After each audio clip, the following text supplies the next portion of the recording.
Hey YouTube, it's Big Rob again. Sitting here at a job site, got a few minutes, so I thought I'd make a video. I've been sitting here watching all the tragic issues going on with Texas as of this latest hurricane, and it got me to thinking about something. In this country, we've had, of course, a lot of talk about. I've mentioned about Black Lives Matter, Antifa, systematic racism, and all these traumatic issues going on in our country. And it actually got me to thinking about something.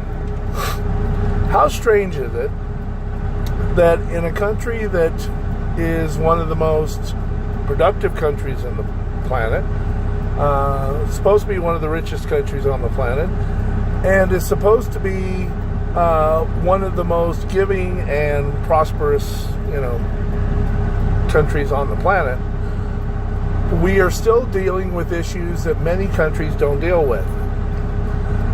A lot of it is in our thinking, and the reason I say this is because as we're watching our news sources twist everything around and pervert every single situation and action. We just had this hurricane come through, and I'm watching these videos, watching blacks helping whites, whites helping blacks, everybody just getting together, people from out of state coming in with their own boats, searching for survivors, just a huge hands-out effort. And then we got the previous stories of Aryans, white supremacists, and Black Lives Matter and Antifa. Now, what I find odd about this is I'm still waiting to see the white supremacist relief effort in Texas. Of course, I'm also waiting for the Black Lives Matter relief effort in Texas. And Antifa, I haven't seen any trucks or cars from you folks either. It makes me wonder, these are the smallest fringes of our society. And when it gets right down to it, they're the most insignificant. Because when the shit hit the fan, the real Americans, the center, the people that really care about the country, the people, and humanity, are the ones that got together. These other little fringe groups are nothing but chaos creators. They're real good and real tough on a microphone, but when it got down to it, and what's gone to now, is that they're nowhere to be found.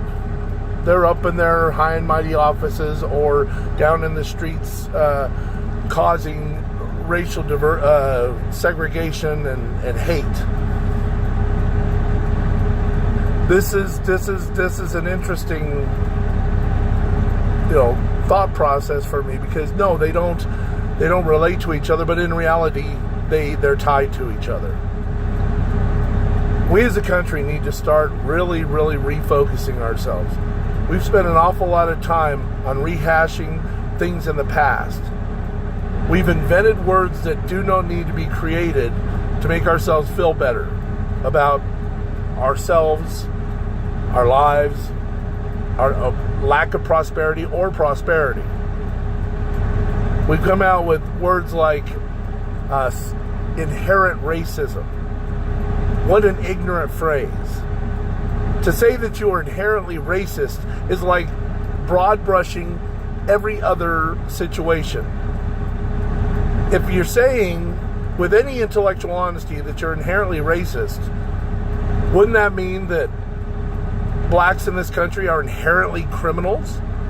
Maybe we should say that Hispanics, like myself, are inherently lazy. Or Jews in the country are inherently cheap. Or, here's one. I mean, we're going to broad stroke everything. Homosexuals are inherently pedophiles. Christians are inherently hateful and bigoted and homophobic. Muslims are inherently terrorists. What a stupid term.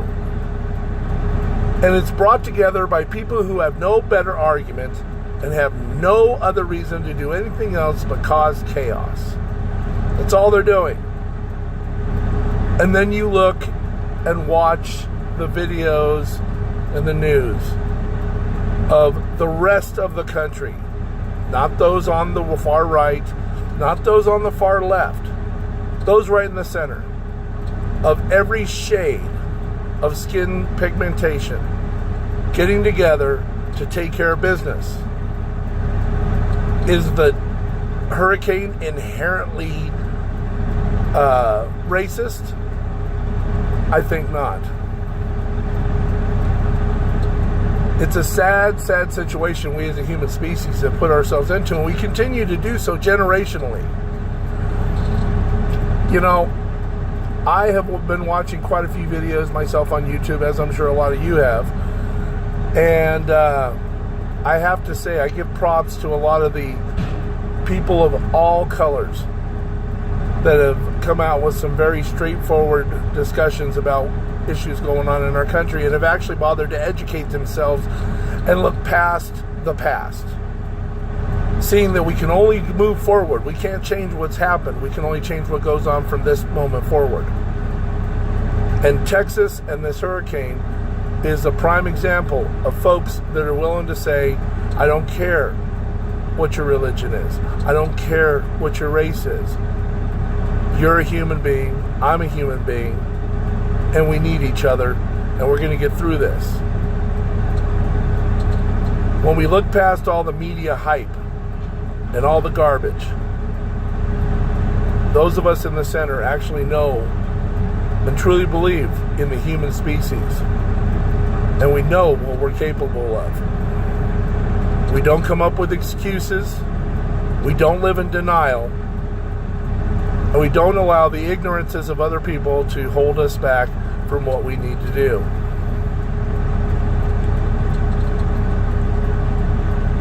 It's staggering to me. I just wanted to throw those words out to you. Mine and my family's, my wives and my children's prayers go out to everybody in Texas. And we pray that you come through this with peace, prosperity, and that everybody down there continues to help each other. For the rest of you, we've got a lot of work to do, folks. Political correctness, inventing bad phrases, and this divisiveness is not getting you anywhere. All you're doing is rallying the rest of us together.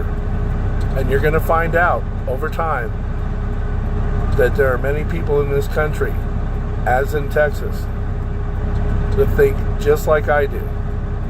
They're tired of the bickering. They're tired of the division. And they're just going to do what they need to do. Come together and take care of business. Thanks for giving me these few moments of your life.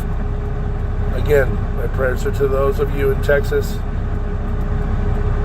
Godspeed.